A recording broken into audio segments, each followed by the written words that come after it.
بسم الله الرحمن الرحيم الحمد لله وحده لا شريك له وأشهد أن لا إله إلا الله وحده لا شريك له وأشهد أن محمدا عبده ورسوله صلى الله عليه وعلى آله وصحبه وسلم تسليما كثيرا أما بعد கண்ணியத்துக்குரிய சகோதரர்களே பெரியார்களே, இன்று பாடத்தலைப்பாக ஹுக்கும் முத்தாபஅத்துல் இமாமி மின் முஸ்ஹாஃபி ஸலா,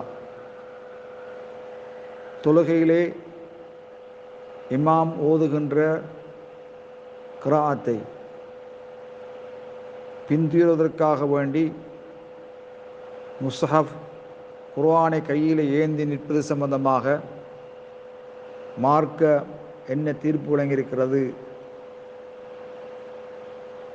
குர்ஆனை இமாம் ஓத நாம் பார்த்து கொண்டிருப்பது தேவையாக இருந்தால், தேவைன்னு சொல்கின்ற பொழுது இமாம் ஞாபக சக்தியிலே பலவீனமானவராக இருக்கிறார், மறதியாளராக இருக்கிறார், அவர் விடுகின்ற தவறை சுட்டிக்காட்டுவதற்காக வேண்டி இமாம் உடைய கட்டளையோடு குர்ஆனை ஒருவர் கையில் வைத்து கொண்டிருப்பது தவறு கிடையாது, அது தேவையானது. இமாம் விடுகின்ற அஹ்தா தவறுகளை எடுத்து கொடுப்பதற்காக வேண்டி, திருத்துவதற்காக வேண்டி.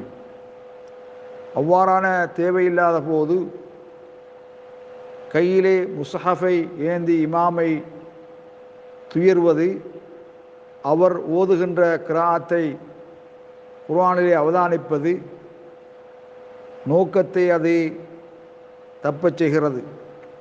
தொழுகையிலே சுஜூத் செய்யும் இடத்தை பார்ப்பது நபி வழி. அதேபோல இரு கைகளையும் அல சதுர் நெஞ்சின் மீது கட்டிக்கொள்வது நபி வழி. குர்ஆனை கையிலே ஏந்திக் கொள்வதன் மூலமாக இந்த இரண்டு சுன்னாக்களும் வழிமுறைகளும் விடுபடுகின்றன. மேலும் குர்ஆனை கையிலிருந்து சுமந்து கொண்டு குர்ஆனை விரிப்பதும் மூடுவதும் வைப்பதும் ஆகிய பல அசைவுகள் ஏற்படுகின்றன. குல்லுஹா ஹரகாத் லா ஹாஜத இலைஹா, தேவையில்லாத வகையில் அசைவுகள் ஏற்படுகின்றன. சில அறிஞருடைய கருத்தின்படி தேவையில்லாத போது தொழுகையிலே அசைவது வெறுக்கத்தக்க செயலென்றும், அது தொழுகையின் உள்ளச்சத்தை குறைத்துவிடும், உள்ளச்சம் பூர்ணமாக நிறைவேறுவதை அது மறுத்துரைக்கின்றது என்று குறிப்பிட்டிருப்பதனால நாம் அதை தவிழ்ந்து கொள்வது, விட்டுவிடுவது, குர்ஆன்பால் பார்ப்பதன்றி உள்ளச்சத்தை நாங்கள் பூர்த்தி செய்ய வேண்டும். எல்லாம் வல்ல அல்லாஹ் சுப்ஹானஹு வ தஆலா உள்ளச்சத்தோடு தொழக்கூடிய பாக்கியத்தை எம் அனைவருக்கு தந்தருள்வானாக. ஆகிர் தஅவானா அல்ஹம்துலில்லாஹி ரப்பி